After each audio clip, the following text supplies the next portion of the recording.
Can't wait for more people to see it. February 6th movie. February Let's 6th go. movie, man, Let's for do it. sure. Thank you.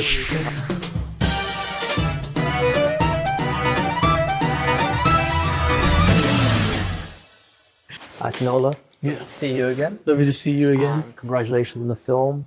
Cannes, Bifa, Gotham's. I've been tracking the whole journey of it, but I finally wanted to see it on the big screen. Yeah. Because I didn't get to see it before. Yeah. Filmmaker myself. Yeah. And it's inspired me on my own journey because I'm actually going to be making my feature soon. Oh, amazing. Congratulations. So with the film, there's a line that really resonated with me after the credits rolled. It's where Following says, Everything is sacrifice. You just have to pray you don't sacrifice the wrong thing. was that a line that naturally came in the script, or was it something that emerged as the process went on? I think it naturally emerged in the script. I think my brother is a much better writer than he gives himself credit for. I think he's such a privilege to be able to work with someone who's an older brother who like protects me. But I think equally he became a father in the process of making the film. And I think what we wanted to do is give a lot of nuance to this idea of African fathers, working class fathers, why they have to leave and go far away to work to provide for their families. We felt with a lot of African stories, or particularly Black stories, that nuance isn't always presented. The sort of hoops you have to jump through in order to provide, the things that try and diminish your humanity, the things that always try and put you down. And I think it was really important to give a lot of context. So yeah, I mean, everything in life is sacrifice. The older you become, the more you realize that that's the reality of the situation. Yeah, because every choice that we make, whether it's in the film or in life, it comes with a cost. Completely. When making the film, were there any sacrifices that you made for the better or the worse?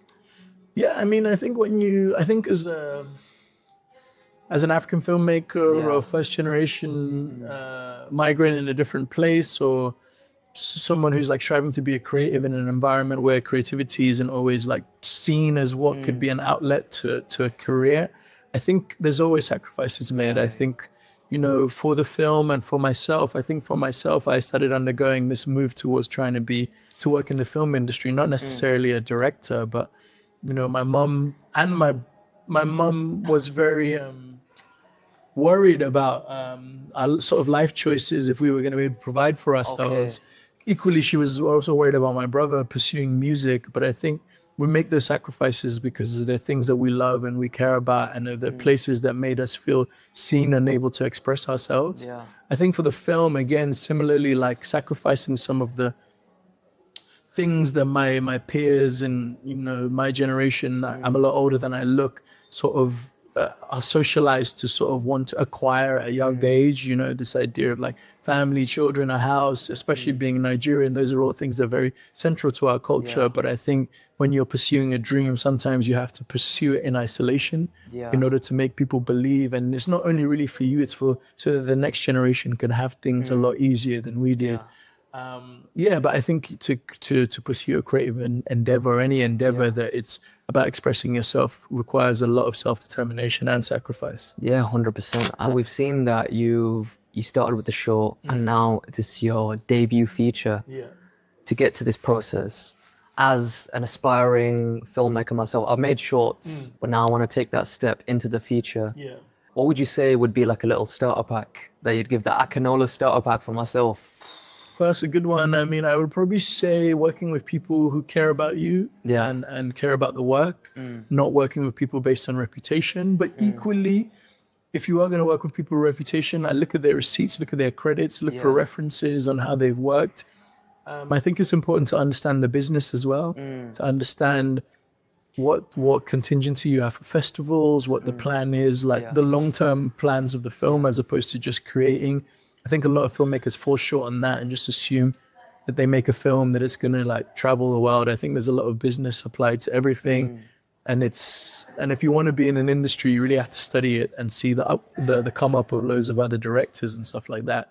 But yeah, mostly just working with people who you love and trust, because every project takes a huge amount of time. So you want to ensure that you are spending that time with people you care about. So I've got some quick fire questions for you. Sure. Just to spice you up a little bit. We see fan ice in the film.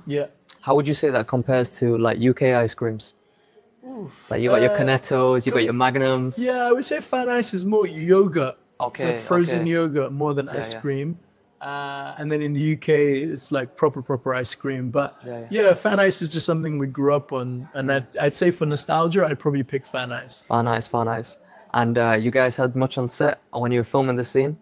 Just when we were filming the scenes, I think it's important for me as a director for everyone to have fun, but also remember we're here to work. So not too many, not too much. Not too many. Yeah. And Lagos or London? I'd have to say a draw. Draw. Yeah. And if you were to take one thing from London and one thing from Lagos and then take them to each parts of the countries, what would you choose? One thing from Lagos, I think I would take a certain level of confidence the people have. You know, I think in Nigeria, we've always had leaders, for right or wrong, that look like us and reflected us. And I think that does a lot for the psychological psyche of people to see themselves in leadership positions. Whereas in the UK, you know, it's a lot more mixed, and maybe people don't believe they can be in these positions until they see someone there. I think so. That's what I take from Nigeria to the UK, from the UK to Nigeria. Nothing. I'd probably take a certain level of structure in a way. I mean, I think the welfare state, I think the diversity of people growing up like next to each other, wealth and people from social housing. I think London is an incredibly beautiful melting pot that enriches the culture of the UK in general. Obviously, London's like quite capital centric, but I think the diversity of languages, of cultures in London is something I'd probably... In Nigeria, we have a lot as well, but I think there's something within how those structures work together that I'd maybe take back. For somebody that's never had Nigerian food before, what's a dish that you'd recommend? Pounded yam and egusi. Okay, nice. So what does that include? So pounded yam is literally that. It's like mashed potato, but pounded yams. And egusi is like a melon seed that's like fermented and seasoned and cooked with some spinach or kale and like some palm oil. It's just delicious. It's just, you don't, it's... And it was lovely speaking to you, man. Honestly, it's great seeing debut feature filmmakers smash it in the scene. Cheers, man. And Bifa, Gotham's, Cannes, Marrakech. You deserve all the accolades. Thank you so much, man. I appreciate you. I can't wait for more people to see it. February 6th movie. February Let's 6th go. movie, man, Let's for do it. sure. Thank Definitely. You. Thank No you worries. so much. Appreciate man. it. No worries.